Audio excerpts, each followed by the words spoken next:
a new chip, the Blackwell. Do you know what the Blackwell is? The Blackwell is super duper advanced. I wouldn't make a deal with that, although it's possible I'd make a deal, a somewhat enhanced in a negative way Blackwell. In other words, take 30% to 50% off of it. But that's the latest and the greatest in the world. Nobody has it. They won't have it for 5 years. But the H20 is obsolete. You know, it's one of those things, but it still has a market. So I said, listen, I want 20% if I'm going to approve this for you, for the country, for our country, for the U.S. I don't want it myself. You know, every time I say like 747, I want, yeah, for the Air Force. So I just wanted, so when I say I want 20, I want for the country. I only care about the country. I don't care about myself. And he said, would you make it 15? So we negotiate a little deal. So he's selling a essentially old chip that Huawei has a similar chip, a chip that does the same thing. And I said, good, if I'm going to give it to you, because they have a, they have a stopper, what we call a stopper, not allowed to do it. A restricted, it's really known as a restrictive covenant. And I said, if I'm going to do that, I want you to pay us as a country something, because I'm giving you a release. I released them only from the H20. Now, on the Blackwell, I think he's coming to see me again about that. But that will be a unenhanced version of the big one. Like, I don't know if you know it, we will sometimes sell fighter jets to a country and we'll give them 20% less than we have. Do you know what I mean, right? That's the same. So on Russia, do you see a time, Mr. President, when there could be normal trade between the U.S. and Russia? Should your meeting go well? Should there be peace? I do, yeah. Russia has a very valuable piece of land. If Vladimir Putin would go toward business instead of toward war, it's a warring nation. That's what they do. They fight a lot of wars. A friend of mine said Russia's tough because they just keep on fighting. They beat Hitler, so did we, and they beat Napoleon. They've been doing this for a long time. I asked a question to a very, very smart man that some people like and some people don't like.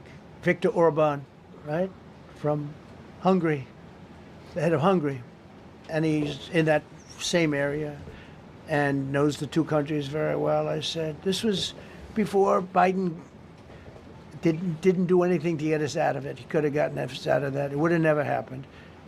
I said, so can Russia be beaten by Ukraine? He looked at me like, what a stupid question. He said, Russia's a massive country, and they win their country and they win their life through wars. They fight wars. That's what they do. He said, China beats you with trade.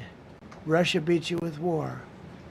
That was a very interesting statement. China's not beating us with trade, not when I'm in charge. But they were beating Biden with trade, but they never beat us with trade. Don't forget, China had to pay $400 billion worth of tariffs when I was last time.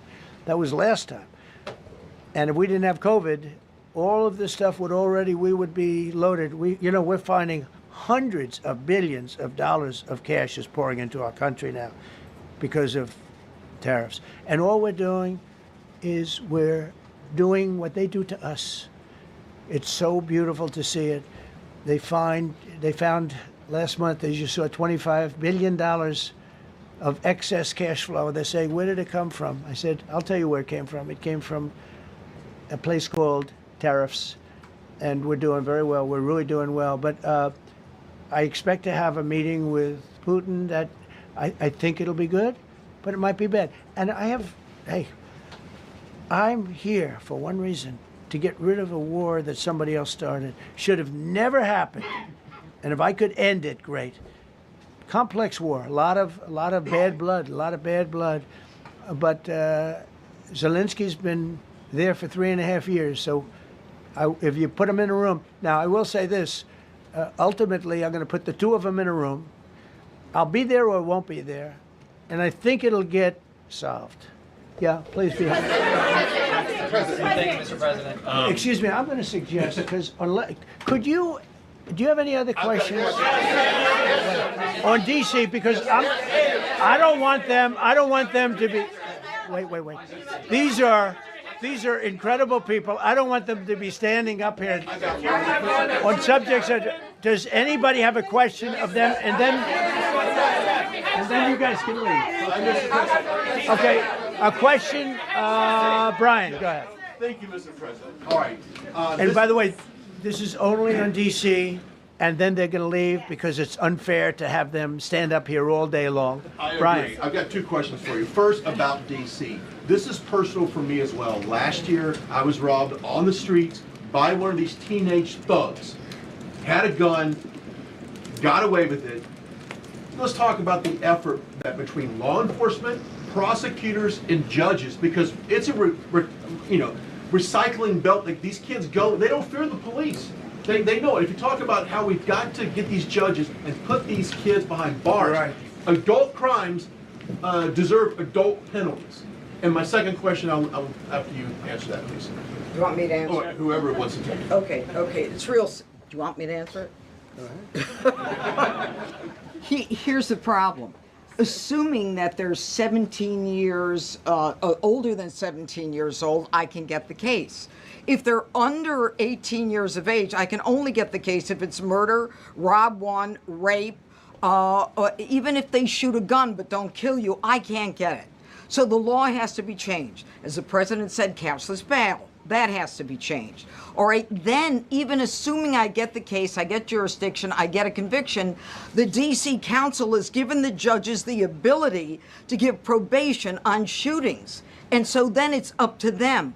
All of these things, the Youth Rehabilitation Incarceration Reduction Act, and now they want to seal records. So if we work hard, we get a conviction, they want to wipe it out. So that needs all to be changed. Okay, Mr. Question. Pam, would you answer that also? Yeah, and just back to that topic, let's be clear though, we're going to charge them and we're going to track every single thing they do throughout every step of the court process and report back to you and let all of you know what's happening to them, because the people who are prosecuting them, the judges who are trying them, they also need to be held accountable. Mr. President, you also made the comment. You made the comment when you walked out here. This is the most people we've ever seen in this briefing. I've never seen ever, right? I've never seen any. Where's Caroline? Where's my superstar? Caroline. Is Caroline in the back? Where's Caroline? Come here, Caroline. Come here, Caroline. Come here. Is she doing a good job, by the way? Come here, Caroline. Is this the largest crowd that you've ever seen? This is definitely the most packed briefing, and I think all of you would agree. I think it's why we need to build a ballroom. Mr.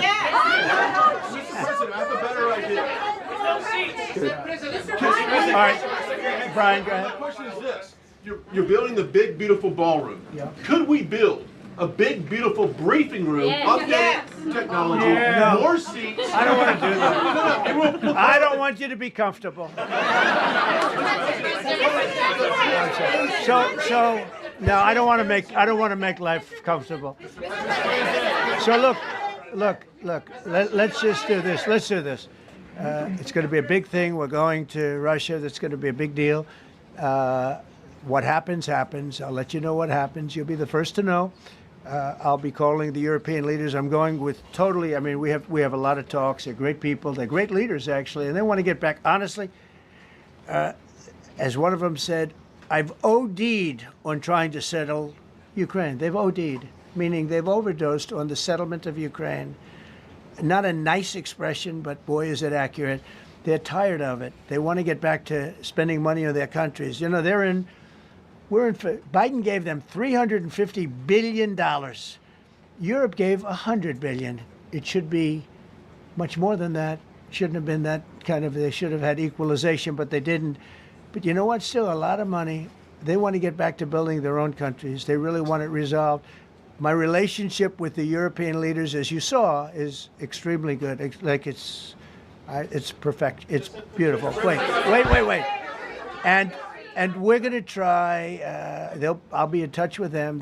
I have 5 of them call me. You think it's easy? There are a lot of European leaders. But they rely on me, very much rely on me. If it wasn't for me, this thing would never get solved until the last person breathing is dead. Would you talk to them before? Mr. Yeah, I did. President. I'm talking to him right now. President. So I'm talking to the European leaders. I'll be talking to President Zelensky. I'm going to get everybody's ideas. I go into that thing fully loaded right up there, and we're going to see what happens. Now, I think one of two things is going to happen. It's going to be a good meeting, and we'll go a step further. We'll get it done. I'd like to see a ceasefire very, very quickly. Very quick. I'd like to see it immediately, but I'd like to see it very quickly. And we're going to be dealing with the European leaders, and we're going to be dealing with President Zelensky, and hopefully we're going to have a great success.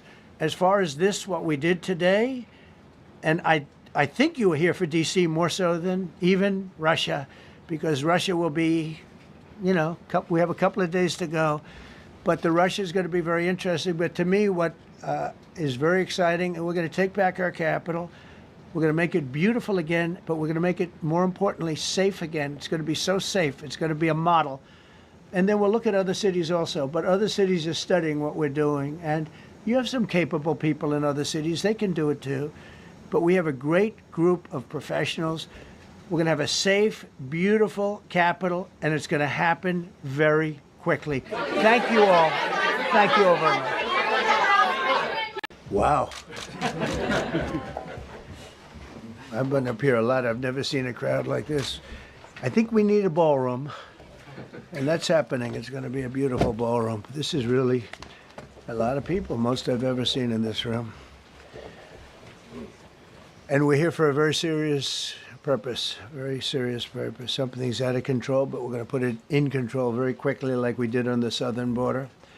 I'm announcing a historic action to rescue our nation's capital from crime, bloodshed, bedlam, and squalor, and worse. This is Liberation Day in D.C., and we're going to take our capital back. We're taking it back. Under the authorities vested in me as the President of the United States, I'm officially invoking Section 740 of the District of Columbia Home Rule Act. You know what that is? And placing the D.C. Metropolitan Police Department under direct federal control, and you'll be meeting the people that will be directly involved with that. Very good people, but they're tough, and they know what's happening, and they've done it before. In addition, I'm deploying the National Guard to help reestablish law, order, and public safety in Washington, D.C., and they're going to be allowed to do their job properly. And you people are victims of it, too. You know, you're reporters, and I understand a lot of you tend to be on the liberal side, but you don't want to get mugged and raped and shot and killed. And you all know people and friends of yours that happened. And so you can be anything you want, but you want to have safety in the streets. You want to be able to leave your apartment or your house where you live and feel safe and go into a store to buy a newspaper or buy something. And you don't have that now. The murder rate in Washington today is higher than that of Bogota, Colombia, Mexico City, some of the places that you hear about as being the worst places on earth. Much higher. This is much higher. The number of car thefts has doubled over the past 5 years, and the number of carjackings has more than tripled. Murders in 2023 reached the highest rate probably ever. They say 25 years, but they don't know what that means because it just goes back 25 years. Can't be worse. Our capital city has been overtaken by violent gangs and bloodthirsty criminals, roving mobs of wild youth, drugged out maniacs and homeless people. And we're not going to let it happen anymore. We're not going to take it. Just like we did on our southern border. Nobody comes through our southern border anymore. 3 months in a row, we had zero. I don't know if that's right, but the people that do the work, it's a very liberal group of people, actually, and they actually said zero for the last 3 months. Nobody thought a thing like that was possible. And, you know, when you take a look at numbers, I just saw some charts. These are different cities throughout the world. Red is, okay, the red is a place called Washington, D.C. Look at these. Baghdad we doubled up on Baghdad. Panama City, Brasilia, San Jose, Costa Rica, Bogota, Colombia, heavy drugs. Mexico City, I mentioned, Lima, Peru, all double and triple what they are. So do you want to live in places like that? I don't think so. I don't think so. And I think the people in this room, if you wrote correctly, you'd see, look at the kind of numbers we have. D.C., 41 per 100,000, number one that we can find anywhere in the world. Other cities are pretty bad, but they're not as bad as that. Is that where you want to live? The reporters of the world? Juvenile offenders and crimes against persons, as they say. It's getting worse. Not getting better, it's getting worse. And we had a recent indication. There was a story about a man who was just left. He quit because he was asked to do phony numbers on crime. And we're going to look into that. I think Pam is going to be looking into that. But he was asked by the city, I guess, that we don't want to show the real numbers. Let me do numbers so it looks like it's going down. Not going down. And under Biden, it was a disaster. And nobody did anything about it. We're going to do things about it like you wouldn't believe. Every American has a constitutional right to be able to access and petition their government in safety, and countless federal officials and employees likewise have the right to carry out their jobs in peace without being shot. As you know, I lost a very good person a while ago, was shot waiting for his wife. He was in the car. They robbed his car. They shot him. They killed him like it was nothing to it. She was walking to the car. It's a horror show. This issue directly impacts the functioning of the federal government and is a threat to America, really. It's a threat to our country. We have other cities also that are bad, very bad. You look at Chicago, how bad it is. You look at Los Angeles, how bad it is. We have other cities that are very bad. New York has a problem. And then you have, of course, Baltimore and Oakland. We don't even mention that anymore. They're so far gone. We're not going to let it happen. We're not going to lose our cities over this. And this will go further. We're starting very strongly with D.C., and we're going to clean it up real quick, very quickly, as they say. Days ago, a former member of the DOJ staff was savagely beaten by a band of roving thugs after defending a young woman from an attempted carjacking. He was left dripping in blood. He thought he was dead, with a broken nose and concussion. Can't believe that he's alive. He can't believe it. In June, a 21-year-old congressional intern was tragically killed after being hit by a stray bullet in a drive-by shooting.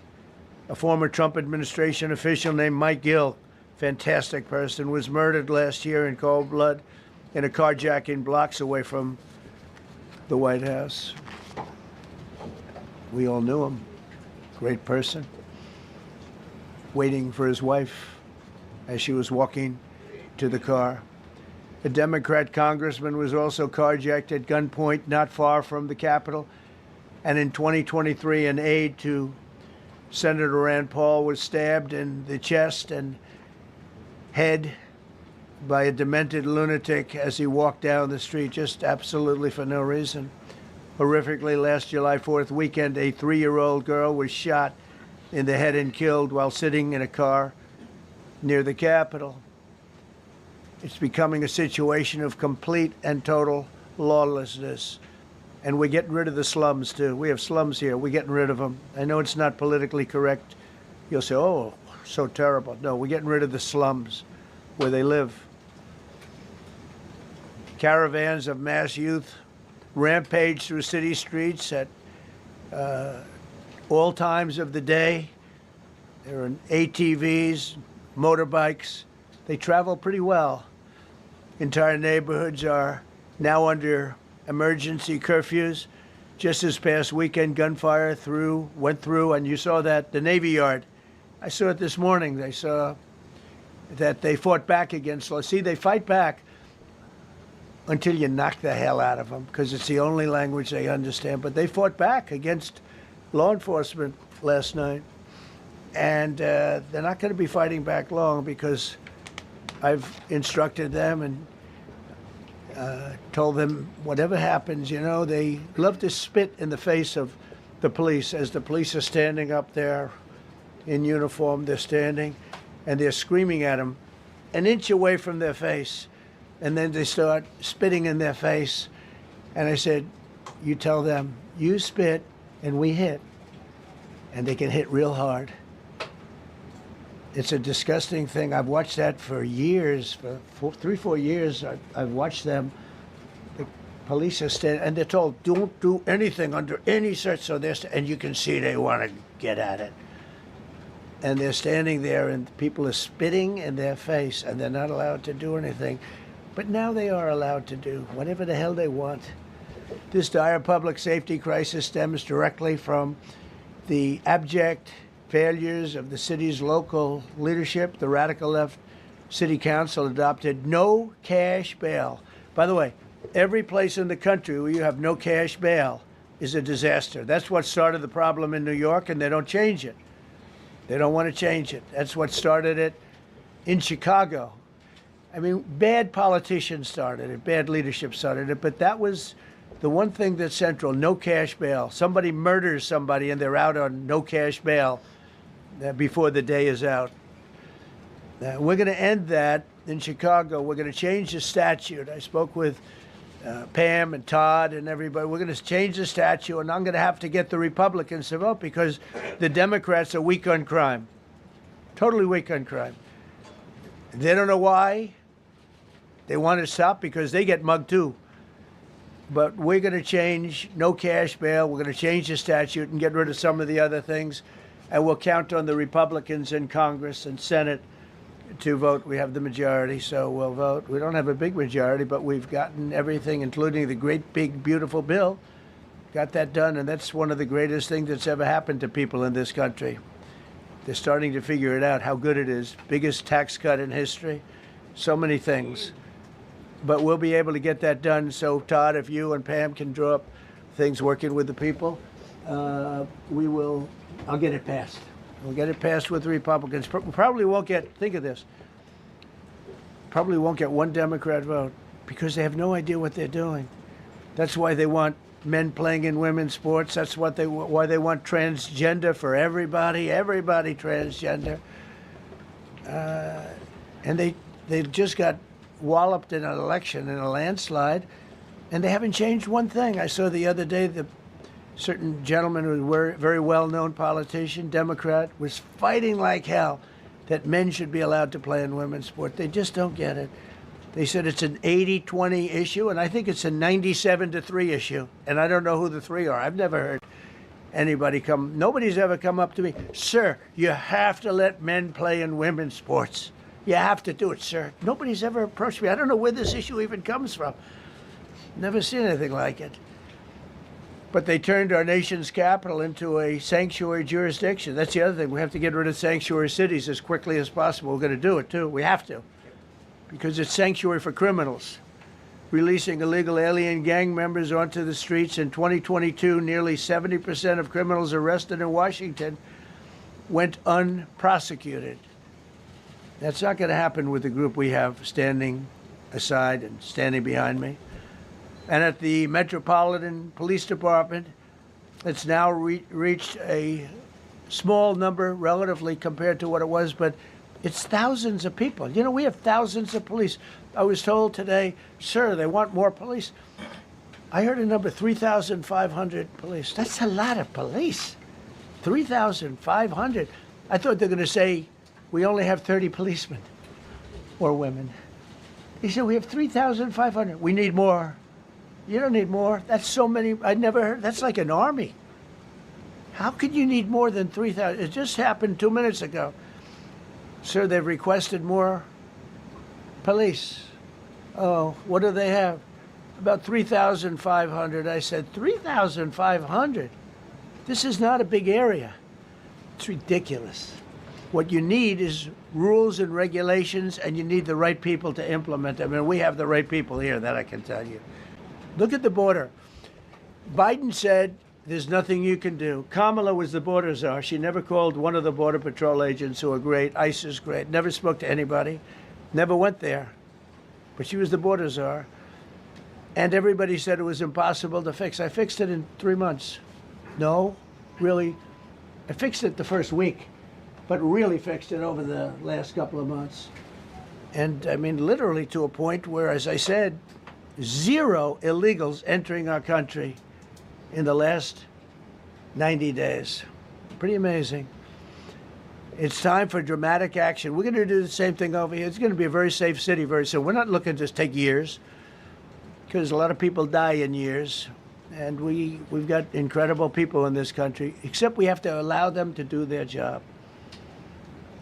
And that we will deliver like nobody's ever delivered before. I actually think it's easy. You know, if you're competent, it's easy. If you're incompetent, it's impossible. But I'm very competent. Last week, my administration surged 500 federal agents into the district, including from the FBI, ATF, DEA, Park Police, the U.S. Marshal Service, the Secret Service, and the Department of Homeland Security. You know, a lot of nations, they don't have anything like that. They got some police, and they're rough police. They don't have DEA, ATF, FBI, Park Police, the U.S. Marshal Service, Secret Service, Department of Homeland Security. They got some police, but they're rough police, and they do their job. They don't have crime. We're not going to have crime either. They made dozens of arrests, and that's what starts to happen. Again, cashless bail. Watch what we do with that. Today, we're formally declaring a public safety emergency. This is an emergency. This is a tragic emergency. And it's embarrassing for me to be up here. You know, I'm going to see Putin. I'm going to Russia on Friday. I don't like being up here talking about how unsafe and how dirty and disgusting this once beautiful capital was, with graffiti all over the walls. It's another part of it, by the way, because we're talking about safety, but we're also talking about beautification. We have the most beautiful, potentially, capital in the world. We always had. But people come from Iowa, they come from Indiana, they come and then they get mugged. Not going to happen. Keep coming, because by the time you get your trip set, it's going to be safe again, and it's going to be clean very quickly. We're going to replace the medians that are falling down all over the roads. We're going to replace the potholes. We're going to put a nice new coat of asphalt over the top. No, we don't have to rip the road out and spend 7 years building a new road because they cut everything. Because some designers said, well, we need a 1/4 of an inch more turn for safety reasons. No, we're going to do it right. We're going to get it done quickly. So today we're declaring public safety emergency in the District of Columbia, and Attorney General Pam Bondi, who's fantastic, is taking command of the Metropolitan Police Department as of this moment.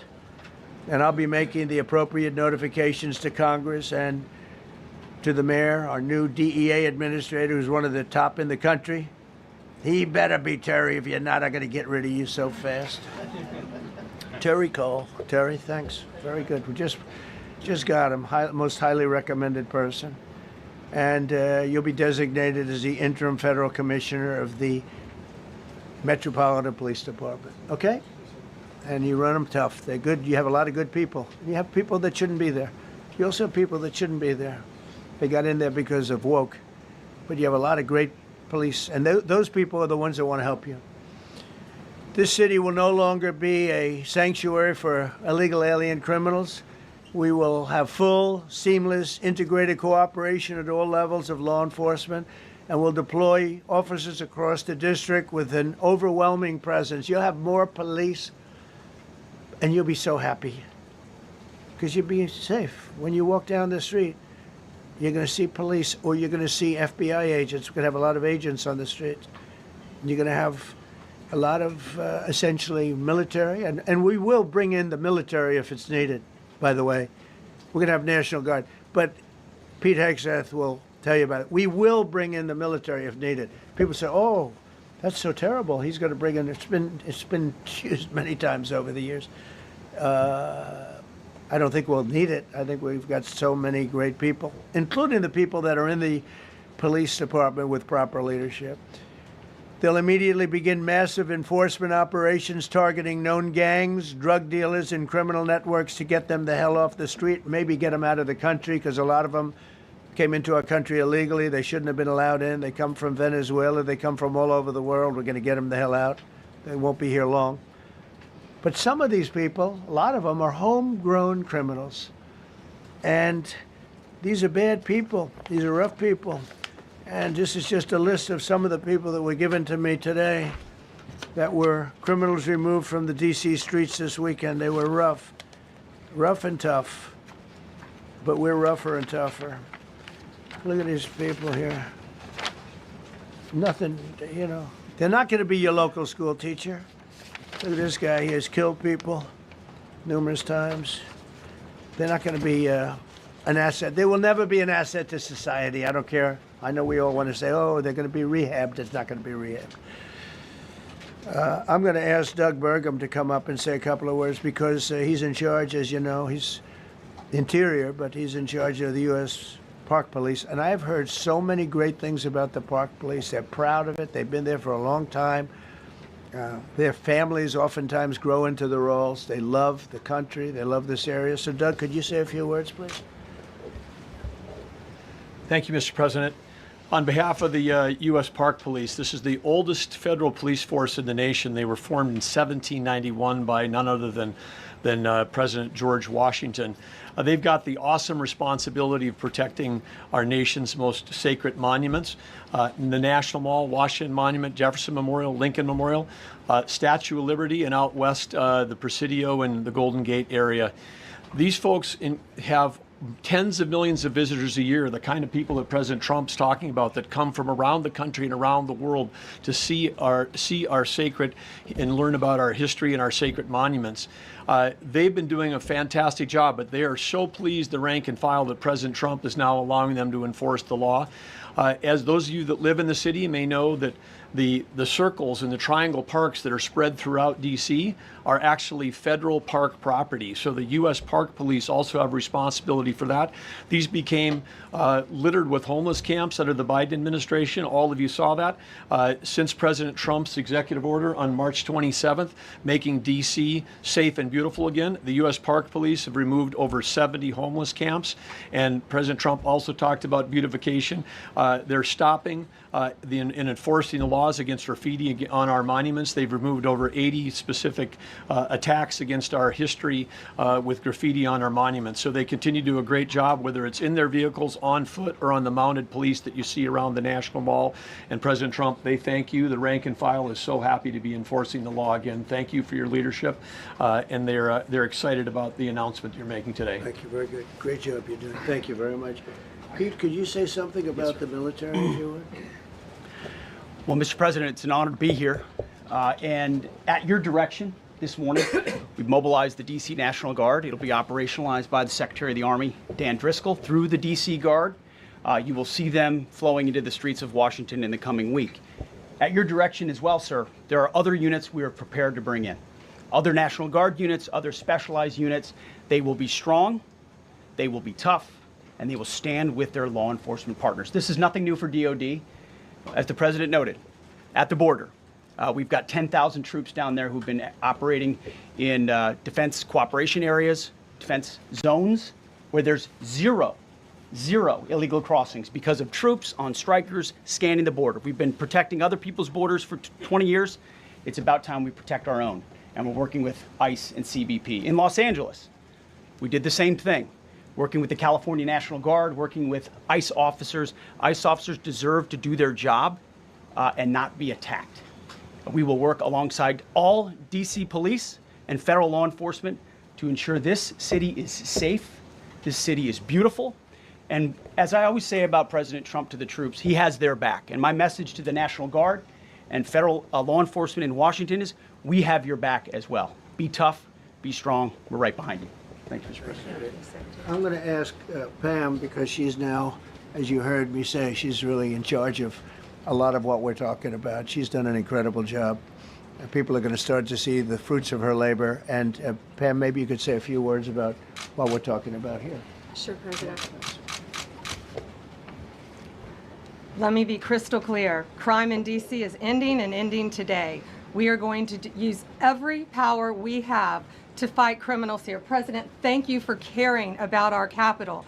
Families come here every summer. Our museums are free. We have the National Zoo. We have the National Gallery.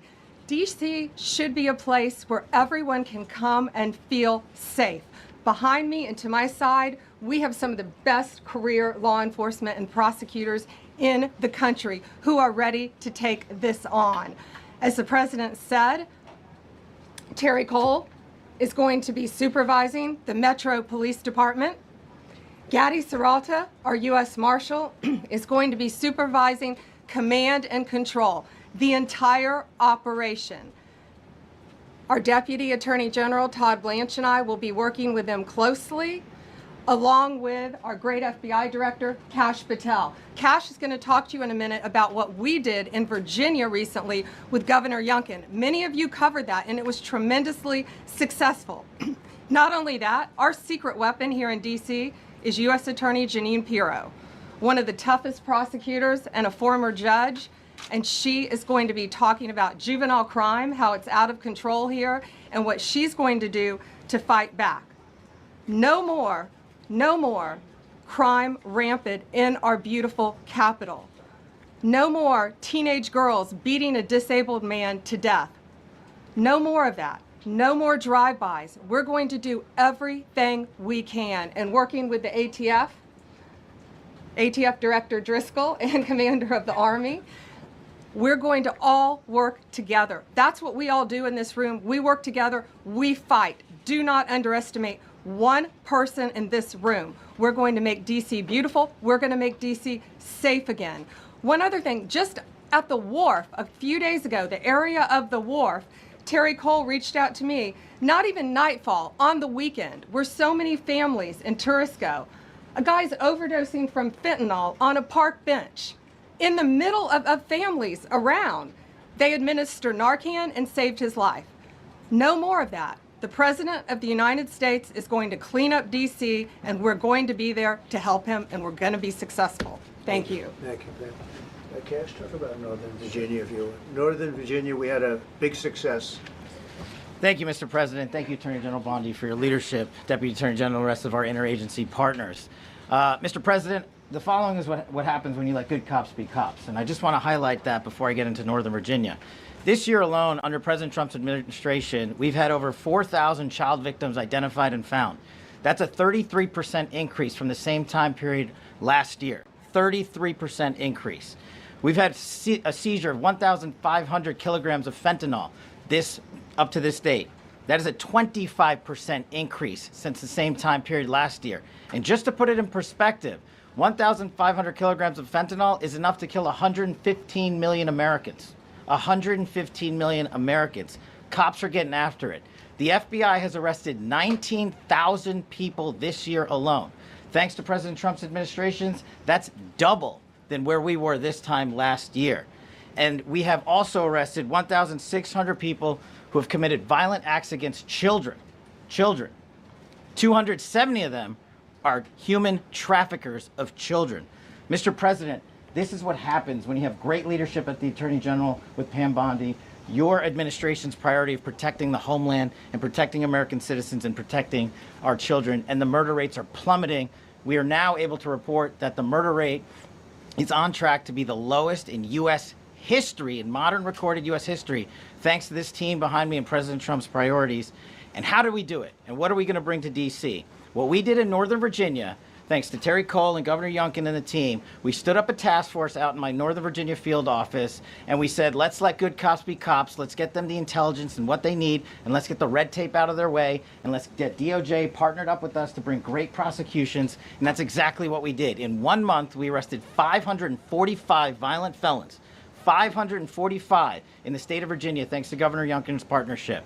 And that simplicity in law enforcement is what's coming to Washington, D.C. When you let good cops be cops, when you give them the intel they need, when you work with our Homeland Security Task Force, when you work with Terry and Gadi and I go way back to Miami, these guys are great leaders of the respective departments and law enforcement capacities. And when you have the DOJ and President Trump driving behind this mission, We are going to clean up Washington, D.C., and we're going to do it the right way, the lawful way, and we're going to make sure Washington, D.C. is safe again. Thank you, Mr. President. Thank you, Attorney General. Thank you very much. Good job. Thank you, Cash. So the process begins right now. It actually started over the weekend, and we confronted a lot of very bad people. But it's going to be something that will be pretty amazing to you as you watch it. And I think most of you say it's a beautiful thing to do it right. We're going to be removing homeless encampments from all over our parks, our beautiful, beautiful parks, which now a lot of people can't walk on. They're very dirty, we got a lot of problems. But we've already started that. We're moving the encampments away, trying to take care of people. Some of those people, we don't know how they even got there. Some of those people are from different countries, different parts of the world. Nobody knows who they are. They have no idea, but they're there. We're getting rid of the people from underpasses and public spaces from all over the city. There are many places that they can go, and we're going to help them as much as you can help. But they'll not be allowed to turn our capital into a wasteland for the world to see. The Metropolitan Police Department and the federal authorities will be supported in the effort, a really big effort, the 800 D.C. National Guardsmen that we'll put on, and much more if necessary, much more. You remember I said, I offered 10,000 once. Remember I said to a certain person, a person who I thought always was highly overrated, not very competent, but I said, if you need them, we'll give you 10,000 of the military or the National Guard. They turned me down. But if necessary, we're going to move service members directly to joining the Guardsmen. And that'll take place very rapidly, and that'll be done in conjunction with Pam and with Pete and everybody else. Washington, D.C. should be one of the safest, cleanest, and most beautiful cities anywhere in the world. And we're going to make it that. We're going to make it safe. We're going to make it smart. We're going to make it beautiful, so beautiful. Some of the buildings, we're going to add to it. You see what we've done at the White House. The White House is a whole different building. I do that in my part-time because it's a natural instinct as a real estate person. I was very good at that, and I was very good at fixing things up. I like fixing things up. You see what's happening. The marble floors are being reinstalled, renovated, fixed. The whole place is becoming very beautiful. We're going to be adding a magnificent ballroom, most beautiful ballroom, I think, anywhere. We need it. I would have certainly loved to have had it today. I think we would have filled it up. A lot of you are standing outside, can't get in this room. I have never seen the room like this, which tells me that you want to talk about, I mean, this was a D.C. news conference. It tells me that you want to talk about crime in D.C. and beautification of D.C., but I'm going to put that's easy. And I think, frankly, fixing the crime with the pros, fixing the crime is easy, too. A person who I've known for a long time, and she's been incredible. She was a fantastic, one of the best ever district attorneys in New York. She was in Westchester, and she became a judge, very successful judge. And then she went into show business because she was such a good DA and such a good judge, tough judge, but fair, always fair. Nobody ever complained about that, but she was tough. And because of that and her reputation, she went into showbiz. So a lot of people don't, they think of Janine as showbiz. Actually, showbiz was not her thing. And she did great. She was on, along with a couple of other of my friends, on the #1 show. And she did great, but this is what she loves doing. This is really her baby. What she's going to do is going to be incredible. And I'd like to speak for just a few seconds on what she has in mind, what she wants to do. We're going to be appointing some judges. We have some open spots, and we're going to take people, because the judges are letting killers out. They just say, go, that's okay, don't worry about it. So we're putting some, Pam recommended, Todd recommended, some judges that are great. Janine recommended. Janine's given me 3 great candidates already. We have about 10 open spots, and we can probably create some more. We need them. Janine, would you say a few words, please? Thank you very much, Mr. President, and thank you, Madam Attorney General, and to all my partners here. We all want the same thing. We all want a safe city. We want a safe capital. We want to be able to bring our families here. We want to be able to come and enjoy the history that makes this place great. And unfortunately, we are not in that position right now. And Mr. President, I want to thank you for taking the step that we need right now to make criminals understand that they are not going to get away with it anymore. And I'm not going to stand here and go over and over the cases. But what I can tell you is this. I see too much violent crime being committed by young punks who think that they can get together in gangs and crews and beat the hell out of you or anyone else. They don't care where they are. They can be in DuPont Circle, but they know that we can't touch them. Why? Because the laws are weak. I can't touch you if you're 14, 15, 16, 17 years old and you have a gun. I convict someone of shooting another person with an illegal gun on a public bus in the chest, intent to kill. I convict him. And you know what the judge gives him? Probation. Says you should go to college. We need to go after the DC Council and their absurd laws. We need to get rid of this concept of, no cash bail. We need to recognize that the people who matter are the law-abiding citizens. And it starts today. But it's not going to end today because the president is going to do everything we need to do to make sure that these emboldened criminals understand we see you, we're watching you, and we're going to change the law to catch you. And my final note is this. These kids understand that the jurisdiction is through the State Attorney General, Brian Schwab. I did a poster of the young man from Doge who was beaten bloody with a severe concussion, a broken nose. And then I did a poster of what happens to those kids because I can't arrest them, I can't prosecute them. They go to family court and they get to do yoga and arts and crafts. Enough. It changes today. Thank you, Mr. President. Thank you, Jim. You're welcome. Great job. Thank you.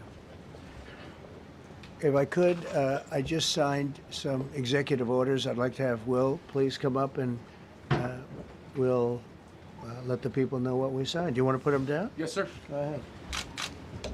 A short while ago in the Oval Office, President Trump signed 2 crucial executive actions to deal with the emergency crime conditions we currently face in the District of Columbia. The first of these was an executive order, as President Trump said before, invoking his powers under Section 40 of the Home Rule Act to take federal control of the D.C. Metropolitan Police Department. Along with that executive order, President Trump signed the statutorily required notification letters to Mayor Bowser and to the relevant House and Senate committee leaders. The second major executive action that President Trump signed was a presidential memorandum directing the Secretary of Defense to utilize the National Guard to address the conditions we see on our streets here in D.C. It also authorized the Secretary of Defense to work with state governors to utilize their National Guard units if necessary as well. These are bold, decisive steps intended to combat the out-of-control crime conditions we've seen on D.C.'s streets for far too long. And I, for one, am deeply proud to be part of an administration that's finally coming to terms with these issues, sir. Thank you very much. Sir. Thank you. So, just to conclude, Washington, D.C. should be one of the safest, cleanest, most beautiful places anywhere in the world. It was years ago. We had one problem that was a pretty big problem. The radical left got out of control and they started trying to rip down statues. And I said, let's go pass a law real fast. We're going to do it real fast, but we were blocked by the Democrats who do not want safety. Nobody gets it. I don't get it. They don't get it because they can't get votes. I don't know how they can win an election with this, but they don't want safety.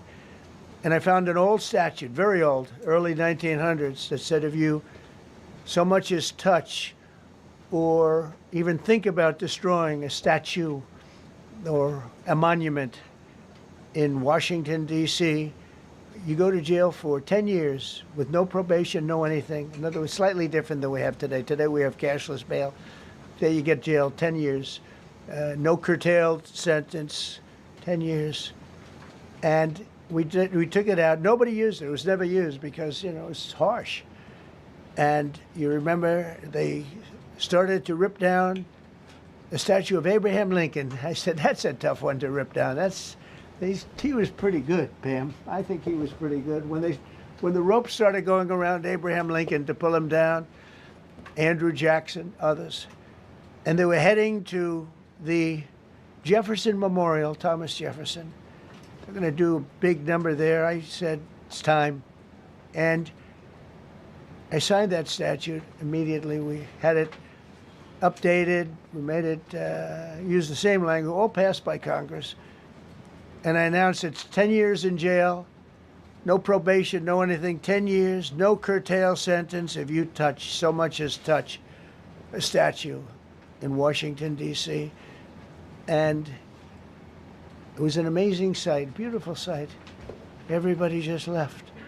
The ropes were hanging around Andrew Jackson, and there were 2 ropes around Abraham Lincoln. They left the rope, but everybody just left. And that was the last problem we ever had. You know, that was the last problem that we ever had with the statues. They were going wild, and somebody came to me and said, sir, in 1910, I don't want to give you an exact because you'll say, Donald Trump gave us wrong dates around like early on.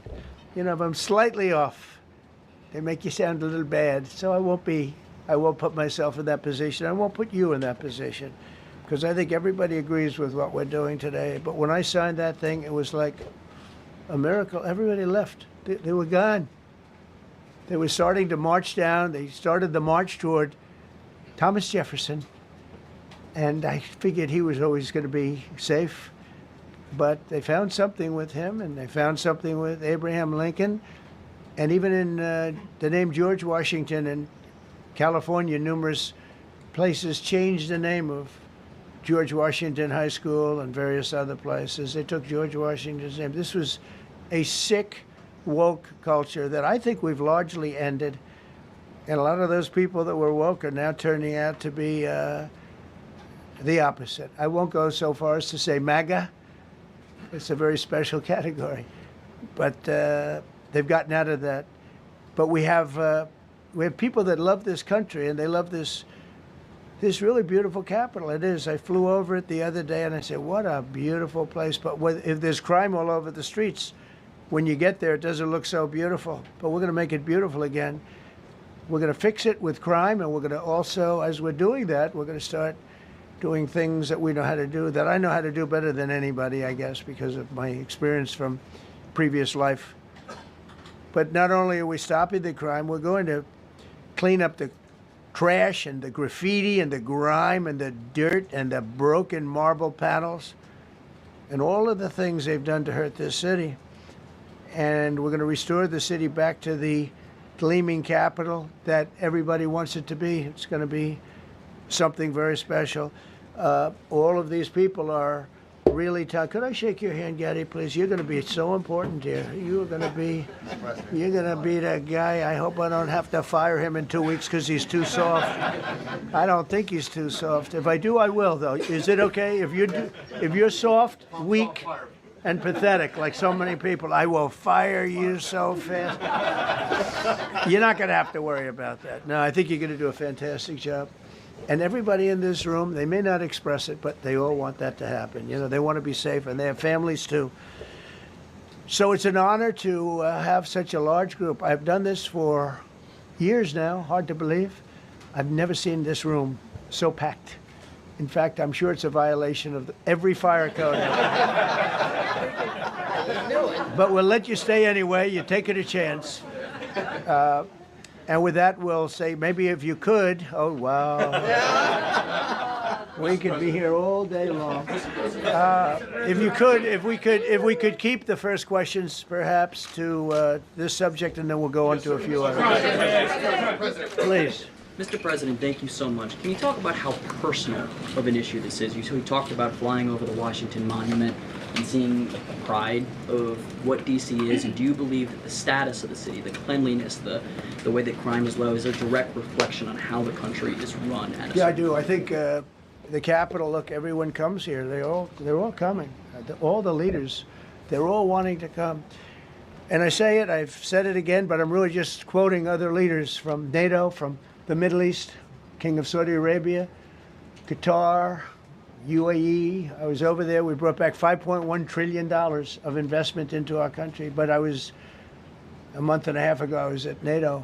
We had a great thing. They agreed to put up 5% instead of 2%. 2% they didn't pay, 5% is already paid. We had a great meeting, and they all said the same thing. They said our country was dead. They thought our country was gone. 1 year ago, they said your country was dead. And now you have the hottest country anywhere in the world. We do. We have the hottest country in the world right now. The tariffs have helped. It's given us not only the money, it's billions, trillions of dollars of money, but it gives us great power over enemies. We solved 5 wars with Pakistan and India. We just solved one. Azerbaijan and, as you know, and Armenia. A war was raging for 37 years. And the 2 leaders got up and they said, we never thought this would be solved. Russia tried to solve it. They all tried to solve it. It was a very tough situation, but we got it done and got it done. And I said to the 2 men, I said, are you guys friends? And they had a hard time. You know, they've been killing each other for 37 years, right? The one was there 5 years, one was there for 22 years. He said, my whole life I've been fighting this war, and you got it solved. But we did many of those. We did in the Congo and Rwanda. That's been going on for 30 years. 8 to 9 million people killed that they know of, but it was raging, and we got that solved. We got a lot of them done. It's a great honor. But you want to have, when they come, the leaders come to our country to sign documents that the war is over or whatever, or for other reasons. They come for trade. And you want them to come through so beautifully. You ride down those roads, everything should be perfect. You shouldn't have medians falling down into the roadway. Median, you know, the metal things that are always, somebody had a great lobbyist, because I've never seen them look good. I've been looking at those things with the little, right? They're always broken and bad, but here they're really bad. And we're going to either put new or fix it. And it's not expensive. It's not really expensive. And we're going to fix our roads a little bit. We're going to clean up our sidewalks. You have countries where every Saturday, the people go out and they wash their sidewalks in front of their stores or their houses. They scrub their sidewalks. So we aren't quite at that level yet. I don't think, Gaddy, we're not quite there yet, but maybe we will. They go out and they scrub. I think it's so beautiful to hear that and to see those stories. But we're going to make it clean. But just to finish with your question, it's a very, very strong reflection of our country. And when they see a bad city, you know, my father always used to tell me, I had a wonderful father, very smart, and he used to say, son, when you walk into a restaurant and you see a dirty front door, don't go in, because if the front door is dirty, the kitchen's dirty also. Same thing with the Capitol. If our Capitol's dirty, our whole country is dirty, and they don't respect us. So it's a very good question, actually. Mr. President, sorry. Question for you on the specific issue. Do you expect more cities to follow DC's path if this goes through? So the idea is that Chicago, LA, San Francisco, would they expect similar action to what we've seen in DC?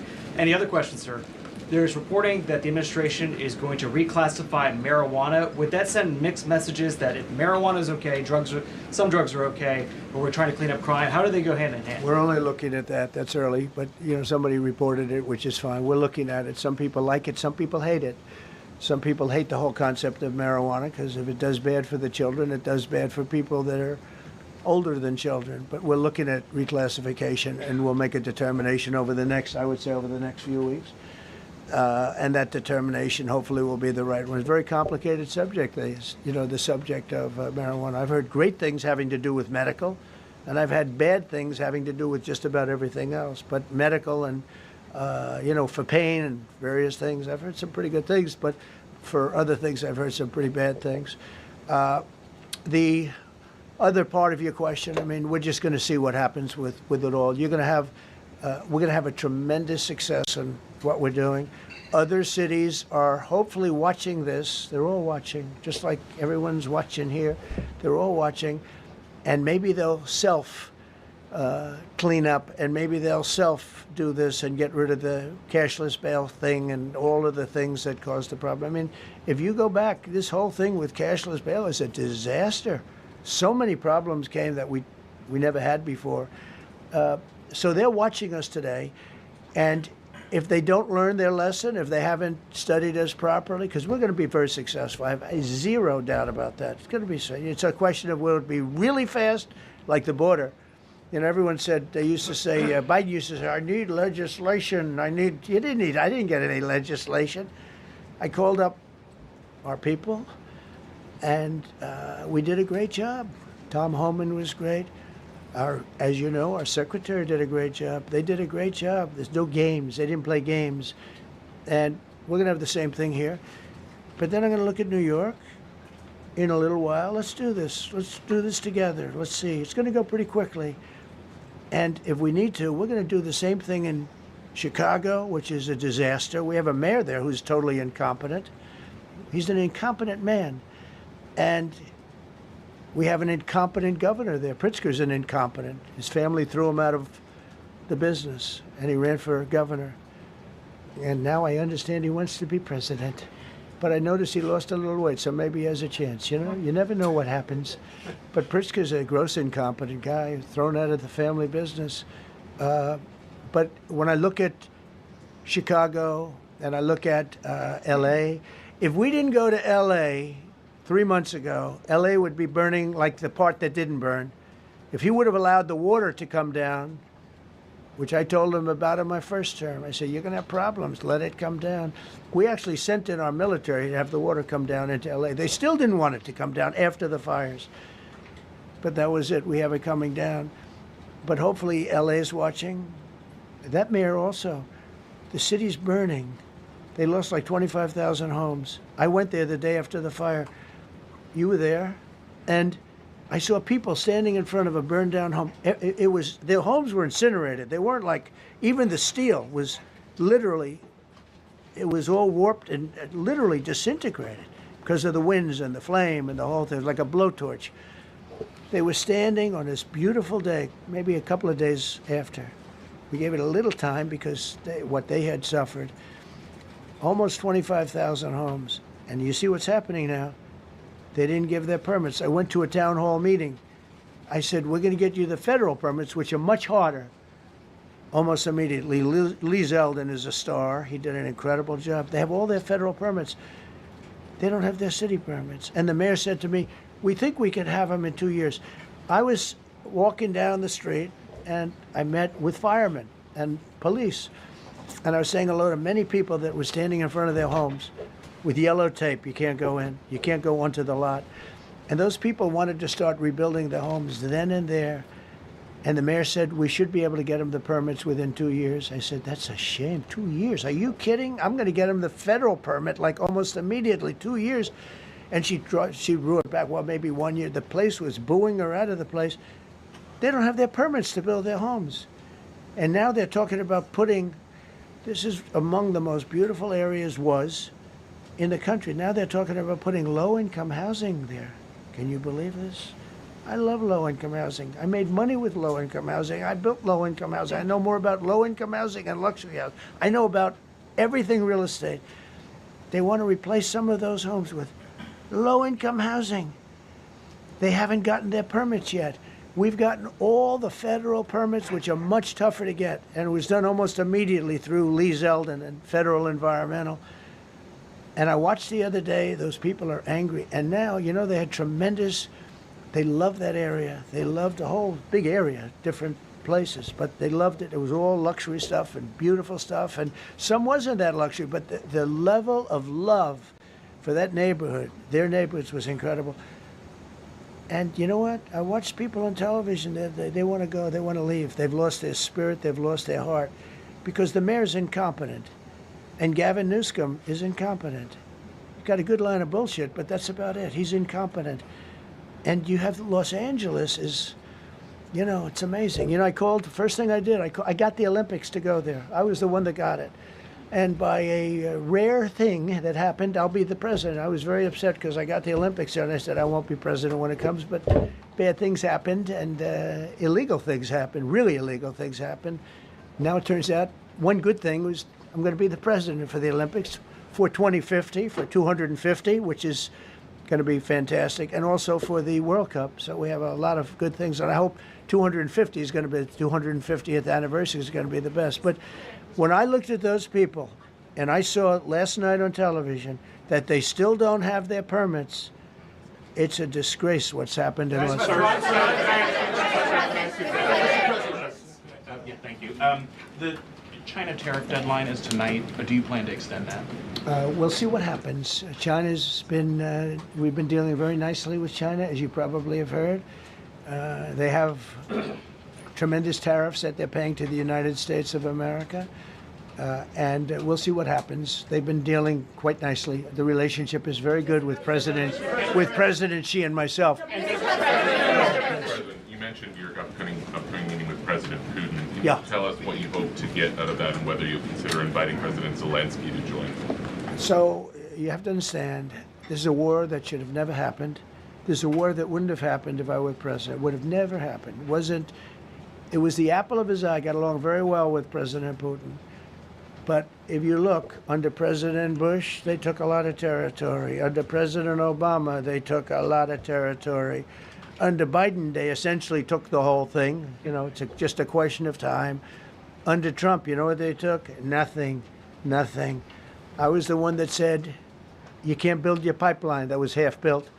I came in, I stopped the pipeline. It's called Nord Stream 2. Nobody knows that, you know. Nobody ever heard of Nord Stream 2. You might have not even heard it. Biggest pipeline in the world. I stopped it. I was not a friend of Russia, but I got along well with Putin. It's always good to get along with other countries if possible, but that doesn't mean you roll over like Biden did. Biden came in and he immediately approved the pipeline. I couldn't believe it. Then they say Trump wasn't tough on Russia. I wasn't tough. I was the toughest. Putin said, if you're not tough, I would hate like hell to see you visit. I stopped the biggest economic development job, the biggest job that Russia had ever built. I stopped it. It was dead. And this low IQ president came in and he let them build a pipeline and supply oil and gas all over Europe, you know. So this is really a feel-out meeting a little bit.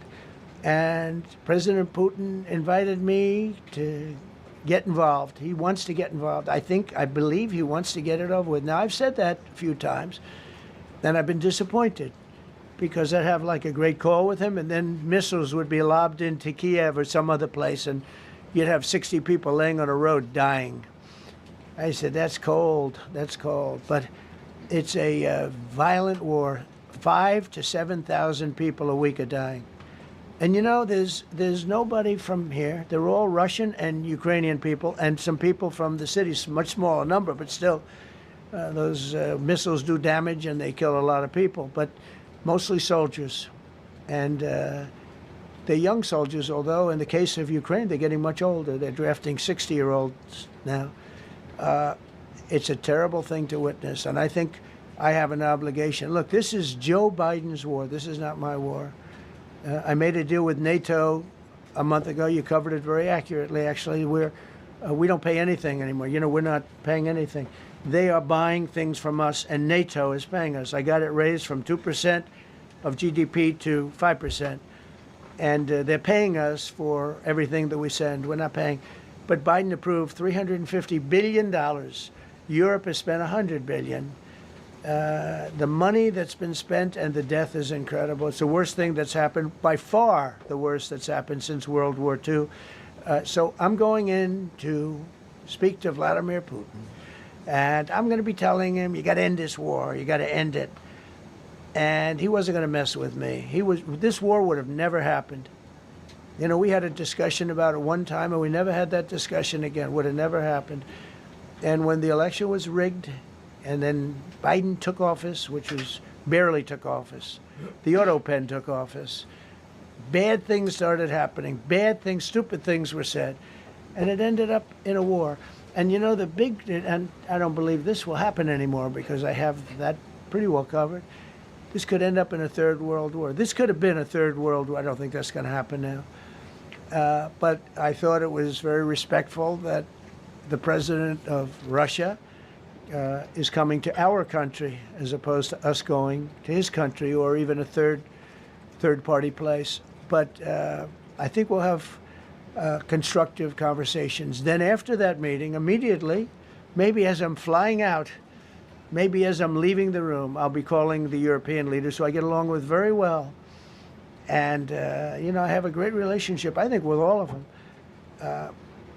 And I get along with Zelensky, but, I disagree with what he's done. Very, very severely disagree. This is a war that should have never happened, wouldn't have happened. But I'll be speaking to Zelensky. The next meeting will be with Zelensky and Putin, or Zelensky and Putin and me. I'll be there if they need. But I want to have a meeting set up between the two leaders. I was a little bothered by the fact that Zelensky was saying, well, I have to get constitutional approval. I mean, he's got approval to go into war and kill everybody, but he needs approval to do a land swap because there'll be some land swapping going on. I know that through Russia and through conversations with everybody to the good, for the good of Ukraine. Good stuff, not bad stuff. Also, some bad stuff for both. So there's good and there's bad. But it's very complex because you have lines that are very uneven, and there'll be some swapping, there'll be some changes in land, and the word that they will use is, they make changes. We're going to change the lines, the battle lines. Russia's occupied a big portion of Ukraine. They've occupied some very prime territory. We're going to try and get some of that territory back for Ukraine. But they've taken some very prime territory. They've taken largely ocean. In real estate, we call it oceanfront property. That's always the most valuable property. If you're in a lake, a river, or an ocean, it's always the best property. Well, Ukraine, a lot of people don't know that Ukraine was largely 1,000 miles of ocean. That's gone. Other than one small area, Odessa, it's a small area. There's just a little bit of water left.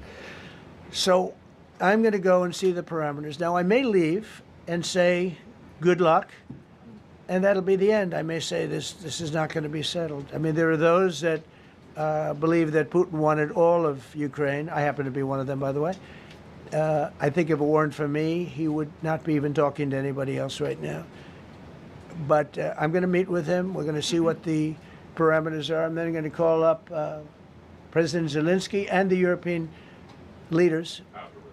Right after the meeting, yeah. And I'm going to tell them what kind of a deal. I'm not going to make a deal. It's not up to me to make a deal.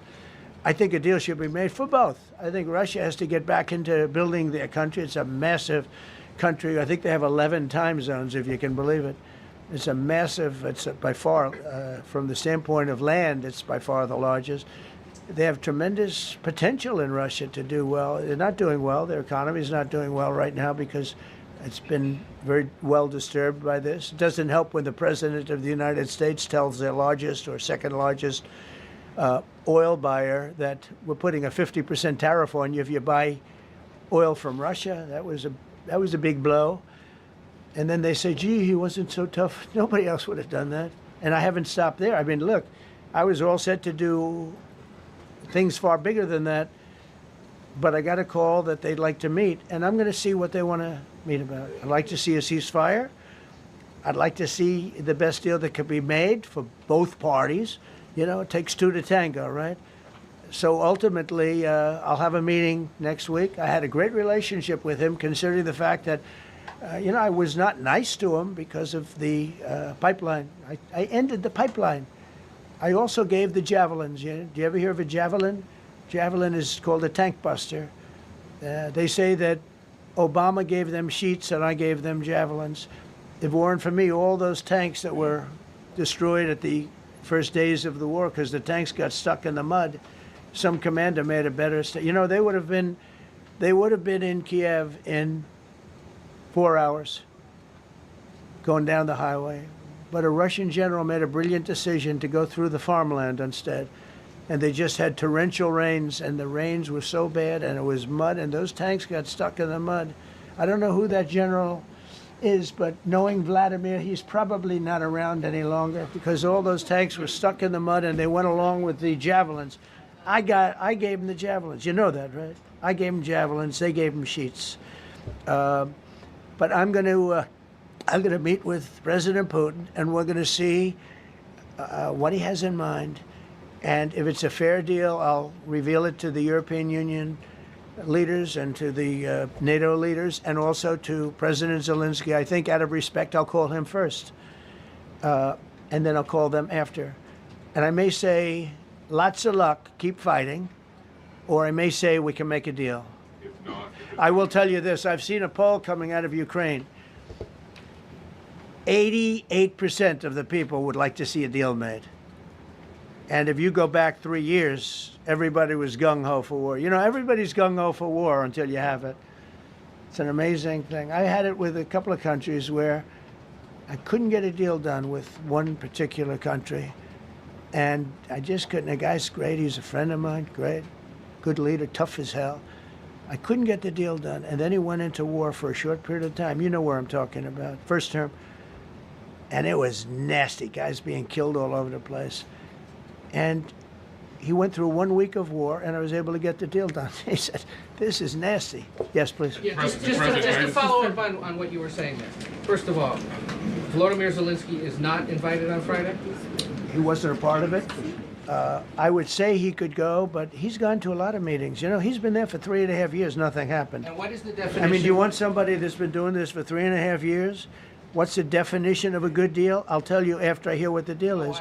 Because there could be many definitions. You know, you're talking about a very large and complex situation. Now, I tell you, the war that I just settled with Azerbaijan and with, as you know, in Armenia was almost as complex as this one, having to do with routes, trade. Meeting on Friday with Vladimir Putin. Well, we're going to have a meeting with Vladimir Putin, and at the end of that meeting, probably in the first 2 minutes, I'll know exactly whether or not a deal can be How will made. you know that? Because that's what I do. I make deals. Mr. President. Please, go ahead. Yeah, thank you, Mr. President. I'm going to ask you 2 questions, one about China, one about Russia, if I could. On China, your administration agreed to send the most advanced or advanced NVIDIA and AMD chips. No, obsolete. No. Obsolete chip. Well, and then 15% of the profits You mean the come 20s? No. This is an old chip that China already has. And I deal with Jensen, who's a great guy, and NVIDIA. The chip that we're talking about, the H20, it's an old chip. China already has it in a different form, different name, but they have it. Or they have a combination of two will make up for it and even then some.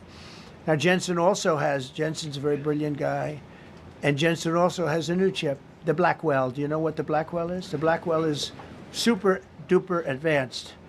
I wouldn't make a deal with that, although it's possible I'd make a deal, a somewhat